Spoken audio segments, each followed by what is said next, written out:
악한 마귀는 끊임없이 우리에게 신앙생활을 해야 할 이유가 무엇인지를 궁금하게 만들고 의문 갖게 합니다. 그리고 우리의 신앙생활이 오늘 우리로 우리의 삶에 어떤 유익을 주는지를 늘 의구심 갖게 만들어요. 무엇인가 도움이 되고 유익이 되는 수단으로서의 신앙의 명분이 우리에게 있어야 한다고 자꾸 우리를 찌릅니다. 물론 이와 같은 명분은 우리로 신앙생활을 더 뜨겁게 하고 하나님 앞에서 신앙의 행위를 열심으로 감당하게 하는 동력이 되기도 합니다. 그러나 이것은 매우 위험한 악한 마귀의 함정이에요. 우리가 주님을 신앙하는 이유가 어디에 있을까요? 우리의 믿음은 어떤 이유가 있기 때문에 믿는 게 아닙니다. 우리의 신앙이 우리의 삶에 어떤 수단과 도움이 되기 때문에 믿는 것도 아닙니다. 우리는 다만 진리이기 때문에 주님을 믿는 거예요. 진리이기 때문에 지금 주님을 신앙하고 있는 것입니다.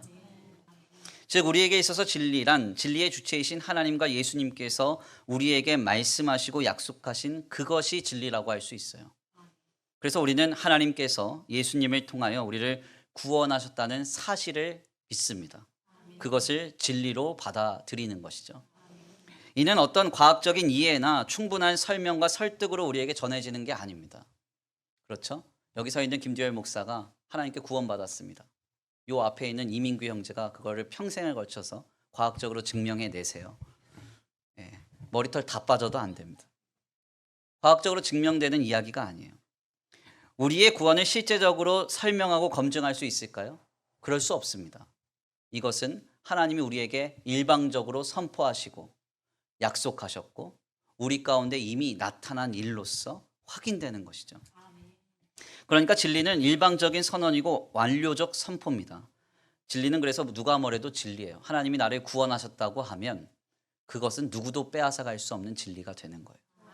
예수님이 나를 위하여 십자가에 달려 돌아가시고 죄와 사망의 권세를 끊어내셨다고 하면 그것은 누구도 빼앗아갈 수 없는 진리가 되는 것입니다. 인정하든 인정하지 않든 관계가 없어요.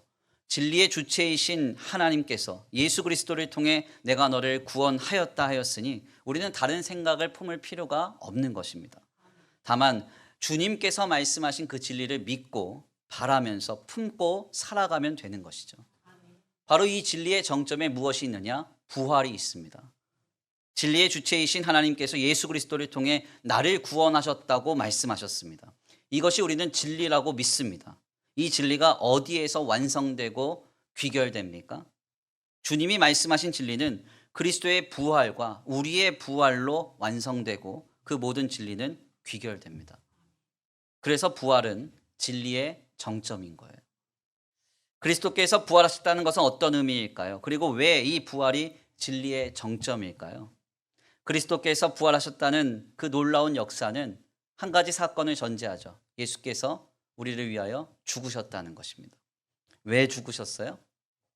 레위기 17장의 말씀대로 하나님의 방법 안에서 죄와 사망의 권세를 끊는 그 대속의 역사는 피가 생명이니 피가 죄를 속하느니라. 레위기 17장의 말씀대로 죄의 싹을 치루어야 가능한 것입니다. 피조물이 피조물을 위하여 죄의 값을 치르는 속죄 제사의 현장은 제한적이고 단회적이며 일시적인 대속의 효과를 낳죠. 그렇지만 창조주가 피조물을 위하여 죄의 값을 치르는 속죄의 제사의 현장은 영원하고 완전하며 불변합니다. 바로 내가 나의 죄의 값을 치루어서 죽어야 하는 그 십자가에서 하나님의 아들이시고 하나님과 동일한 본질이신 예수께서 죽으셨어요. 아멘. 예수님께서 나를 위해 단번에 죽으사 우리의 모든 죄의 값을 다 치르시고 우리를 위한 모든 죄속함을 완성하신 것입니다. 바로 이 죄의 값이 완전히 치루었다는 증거가 부활이에요. 부활은 예수님이 2000년 전에 십자가에 달려 돌아가셨다가 살아나셨대. 그런 사건이 아닙니다. 나의 죄가 완전히 해결되었다는 증거. 나를 억누르고 나를 괴롭혔던 죄와 사망의 권세에서 내가 완전히 해방되었다는 그 근거. 그것이 바로 부활이에요. 그리스도의 부활은 오늘 우리에게 내 죄가 완전히 해결된 현장을 보게 합니다. 그러므로 그리스도의 부활을 진리로 믿는 자는 더 이상 죄의 종이 되지 않습니다. 죄에 억눌리지 않습니다. 죄와 사망의 권세가 그를 짓누르고 끌고 가지 않는다는 거예요. 우리가 믿는 진리란 진리의 주체이신 하나님께서 예수님을 통해 나를 구원하셨다는 사실이에요. 이 사실과 실체와 그 역사와 약속을 믿는 것입니다. 이 진리의 정점에 부활이 있어요. 부활은 오늘 우리를 향한 하나님의 구원과 역사의 증거이자 주님의 약속의 실체이고 그 진리의 전부이자 결국입니다. 그리스도께서 부활하셨다는 것은 그분이 우리의 죄의 값을 다 치르셨다는 것입니다. 그리고 우리를 위해 죽음까지도 해결하셨다는 주님의 능력을 깨닫게 합니다. 또한 우리도 그리스도와 같이 부활할 것이라는 사실은 내가 하나님의 계획과 섭리 속에 있으며 이 땅에서의 삶이 전부가 아님을, 그리고 부활을 소망할 때 모든 것을 이기는 힘과 능력이 우리 가운데 임하여짐을 의미합니다. 예수님 부활하셨습니다. 참으로 부활하셨습니다. 부활은 추상적인 개념, 은유적인 개념 아니에요. 실제적인 개념이고 지금 우리 가운데 경험되고 확인되어야 할 진리입니다. 주님의 부활을 기뻐하고 감사하면서 그분의 능력을 품고 주님과 함께 살아가는 복된 부활주일 되시길 간절히 축원합니다.